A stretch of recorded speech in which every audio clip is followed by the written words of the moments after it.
मैनपुरी पहुंचे रामगोपाल यादव का बड़ा बयान, अमित शाह का बयान ट्रेड डील को लेकर। राहुल गांधी झूठ फैला रहे हैं, जिस पर बोले रामगोपाल यादव। नमस्कार, आप देख रहे हैं कंटाप टीवी और मैं हूं आपके साथ आरती। हर पल की बड़ी और सटीक खबर दिखाने का हमारा है वादा। तो चलिए बढ़ते हैं इस वक्त की बड़ी खबर की ओर। देखते हैं ये पूरी रिपोर्ट। वहां से $500 बिलियन का अनाज आएगा, केटल फीड आएगा तो हिंदुस्तान के किसान को मिलेगा कुछ क्या। हमारे लोग जो पैदा करते हैं उनका कोई खरीदने वाला होगा, और जो कैटल फीड है नॉनवेज होता है, जो गाय खाएगी उनका दूध नॉनवेज होगा। ना मंदिर पर चढ़ा सकते हैं ना हवन कर सकते हैं। अब तो उसका ड्राफ्ट भी आ गया है। अब ये नहीं कह सकते हैं कि ऐसा नहीं है। एग्रीकल्चर ड्राफ्ट में सब कुछ है कि एग्रीकल्चर एवरीथिंग, सब कुछ फ्री देंगे और लेना पड़ेगा वो।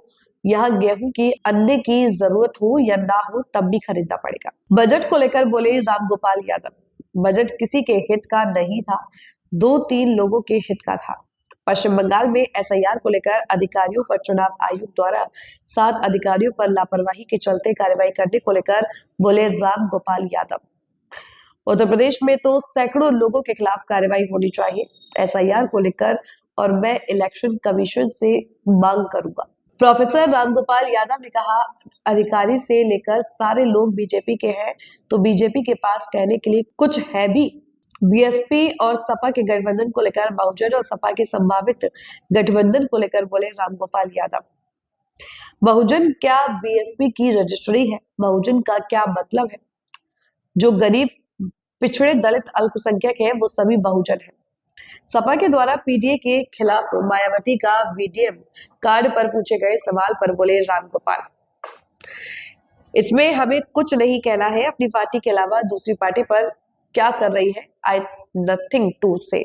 असीमुद्दीन सिद्दीकी के सपा में शामिल होने के बाद बसपा में किन किन के विकेट गिरेंगे पर बोले रामगोपाल यादव, इंतजार कीजिए, कई विकेट गिरेंगे। सर राहुल गांधी लगातार ट्रेड डील को लेकर के विपक्ष में सवाल उठा रहे हैं, और उसके बाद अमित शाह कह रहे हैं कि झूठ फैला रहे हैं ट्रेड डील को लेकर के। आप लोगों का क्या एनालिसिस है? वहाँ से $500 बिलियन का अनाज आएगा, कैटल फीड आएगा, तो हिंदुस्तान के किसान को कुछ मिलेगा? फिर यहाँ हमारे जो पैदा करते हैं वो कोई खरीदने वाला होगा? और जो कैटल फीड है नॉन वेज होता है, वो जो गायें खाएंगी तो उनका दूध नॉन वेज होगा।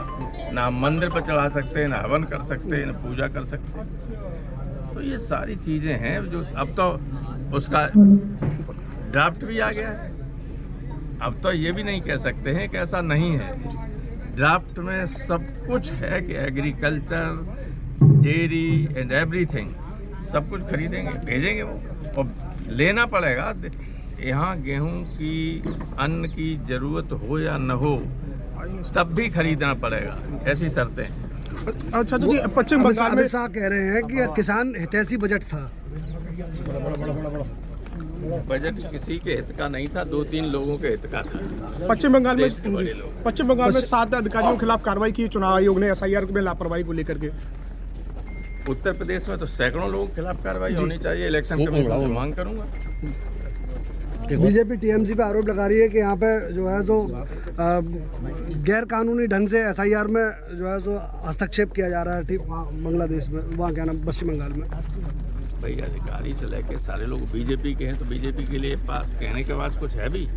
अखिलेश जी ने कल प्रेस की, वहाँ का हम बहुजन के साथ हमेशा रहे, तो क्या माना जाए कि आगे बीएसपी के साथ समाजवादी पार्टी का फिर से गठबंधन हो सकता है? बहुजन का बीएसपी की रजिस्ट्री है। बहुजन का मतलब क्या है? जो गरीब, पिछड़े, दलित, अल्पसंख्यक हैं वे बहुजन हैं। एक आखिरी सवाल चाचा जी, जैसे कि जिस तरीके से समाजवादी पार्टी पीडीए चला रही है, तो वहीं मायावती ने अब बीएमडी शुरू कर दिया, ब्राह्मण और दलित। हमें कुछ नहीं कहना। अपनी पार्टी के अलावा दूसरी पार्टी क्या कर रही है, आप नथिंग टू से। नजीमुद्दीन सिद्दीकी के आने के बाद अब किसका माना जाए कि जो है, और कौन कौन से विकेट गिरने वाले बीएसपी के? इंतजार कीजिए, कई गिरजिले। फिलहाल इस खबर में इतना ही। हर बड़ी और छोटी खबर की सटीक जानकारी के लिए बनी रहिए कंटाप टीवी के साथ। आप देखते रहिए कंटाप टीवी, जो खबरें दिखाई नहीं जाती असर भी करती हैं। नमस्कार।